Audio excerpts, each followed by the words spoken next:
एक BSF commandant के घर पे 22 करोड़ मिला है। फैक्ट आपको बता रहा हूं, गूगल कर लेना। बॉर्डर पे घुसपैठियों को अंदर लेने का रेट 2000 है। इसका मतलब एक बीएसएफ कमांडेंट ने 1,10,000 घुसपैठियों को अंदर करा दिया।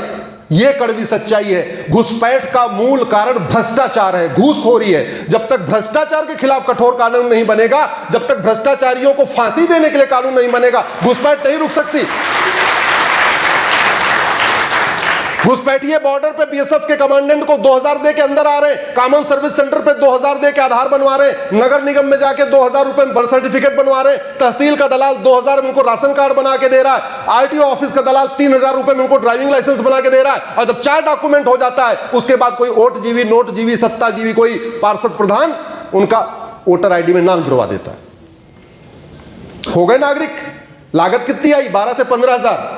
भारत का नागरिक बनने में, बॉर्डर पे क्रॉस करके दिल्ली का नागरिक बनने तक कितने खर्चे आए? 15,000। और एक साल में उसको फायदा कितना? 3.5 लाख का प्रधानमंत्री आवास।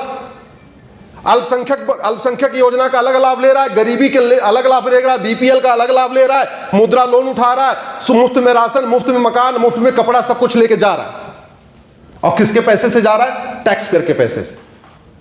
तो हमने कानून बदला ही नहीं, तो कहां से भारत सुरक्षित हो जाएगा? और इसकी सीरियसनेस बताता हूं। कल मेरी पीआईएल पे सुनवाई है एसआईआर के ऊपर सुप्रीम कोर्ट में, और कितनी फंडिंग आ रही है इसका आप वो समझ सकते हैं कि कितनी बड़ी फंडिंग आ रही है इनको कवर फायर देने के लिए। बिहार में एसआईआर ना हो इसके लिए 20 पीआईएल है सर, और बिहार में ही नहीं पूरे देश में एसआईआर होनी चाहिए, उसके लिए केवल 1 पीआईएल है। यहां लड़ाई सुप्रीम कोर्ट में कितनी है? 1:20 की है। एक तरफ अपन खड़े रहेंगे और दूसरी तरफ भूतपूर्व कानून मंत्री, भूतपूर्व विदेश मंत्री, भूतपूर्व शिक्षा मंत्री, भूतपूर्व चिकित्सा मंत्री, भूतपूर्व वित्त मंत्री। यह लड़ाई है। क्यों? क्योंकि उधर से कोई फ्री में नहीं लड़ रहा है। पैसा कहां से आ रहा है? जो भारत के अंदर ड्रग का पैसा जनरेट हो रहा है, वो सारा का सारा ड्रग का पैसा घुसपैठियों को सेटल करने में खर्च हो रहा है। तो अगर घुसपैठ रोकना है तो आपको ड्रग स्मगलिंग को जघन्य अपराध घोषित करना पड़ेगा। साइबर फ्रॉड का पैसा कहां जा रहा है? घुसपैठियों को मदद करने में जा रहा है। अगर आपको घुसपैठ रोकना है तो आपको साइबर फ्रॉड को जघन्य अपराध घोषित करना पड़ेगा। एफसीआरए जो 2010 में बना था, उसकी 90% फंडिंग अलगाववादियों को हो रही है, माओवादियों को हो रही है, नक्सलियों को हो रही है, जिहादियों को हो रही है, घुसपैठियों को हो रही है, उनके मददगारों को हो रही है। और एफसीआरए से कितना पैसा आ रहा है? 50,000 करोड़। 1-2 करोड़ नहीं आ रहा है। मेरी उस पर पीआईएल चल रही है यूनिफॉर्म बैंकिंग कोड के ऊपर। अब प्राइवेट बैंकें हवाला का काम कर रही हैं। दुनिया की कई प्राइवेट बैंकें जिनके ऑफिस यहीं दिल्ली में है, मुंबई में है, बाकायदा वो बाहर से फंडिंग करवा रही हैं। उदाहरण के लिए एक छांगुर जलालुद्दीन पकड़ा गया उत्तर प्रदेश में, शायद सबने सुना होगा उसके बारे में। 40 एनजीओ थे उसके पास, 40 एनजीओ, और 500 करोड़ की फंडिंग आई है उसकी। इसलिए कहता हूं अगर भारत को सुरक्षित बनाना है तो आपको अंग्रेजों के 100% कानून खत्म करने पड़ेंगे, और कांग्रेस के द्वारा बनाए गए कम से कम 50 कानून खत्म करने पड़ेंगे। मैं किसी भी मंच पे सार्वजनिक चर्चा करने के लिए तैयार हूं, कोई मुझे यह सिद्ध कर दे अंग्रेजों ने इस देश के लिए एक भी कानून बनाया। मैं धन्यवाद दूंगा प्रधानमंत्री जी को, पिछले 11 साल में 1,500 कानून उन्होंने खत्म किए हैं, लेकिन अभी 250 कानून बाकी हैं। हमारी लड़ाई अब उनके खिलाफ चल रही है कि ये 250 भी खत्म हो जाए। लेकिन कांग्रेस ने भी अंग्रेजों से भी खतरनाक कानून बनाया। ये जो 2010 का एफसीआरए बना, ये अलगाववादियों को फंडिंग, माओवादियों को फंडिंग, नक्सलियों को फंडिंग, जिहादियों को फंडिंग, पत्रकारों को फंडिंग, नेताओं को फंडिंग, अभिनेताओं को फंडिंग, लेखकों को फंडिंग, बुद्धिजीवियों को फंडिंग, यूट्यूबर को फंडिंग। और जानते हैं इस एफसीआरए का 90% फंडिंग जा रही है देश के खिलाफ जहर उगलने वालों को। इस एफसीआरए की केवल 10% फंडिंग हो रही है वास्तव में जो देश के लिए काम करते हैं। मतलब पूरी थाली उधर जा रही है, इधर जूठन आ रही है, रोटी का टुकड़ा आ रहा है। दुर्भाग्य देखिए, उस रोटी के टुकड़े के चक्कर में भी लोग, उधर थाली जा रही है, कोई बात नहीं, चलता रहेगा, हमें रोटी का टुकड़ा मिल तो रहा है।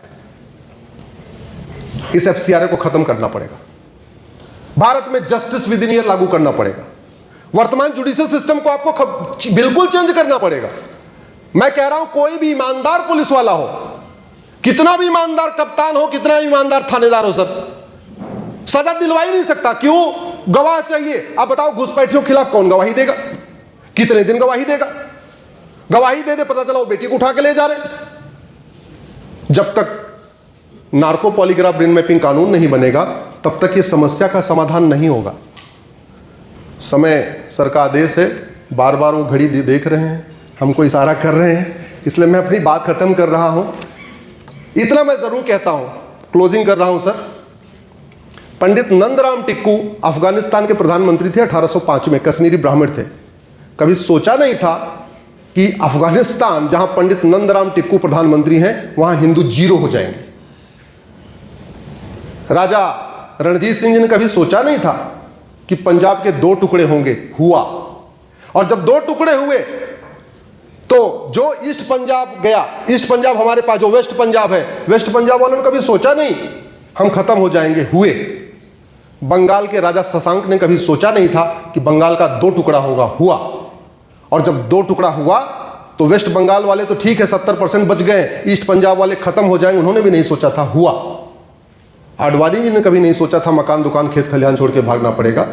इंद्र कुमार गुजराल साहब, मनमोहन सिंह जी, मिल्खा सिंह जी, राजकुमार, पृथ्वीराज कपूर, सुनील दत्त, गुलजार साहब, देवानंद जी, कितने ऐसे नाम हैं, कभी सोचा था क्या मकान दुकान खेत खलिहान छोड़ के भागना पड़ेगा?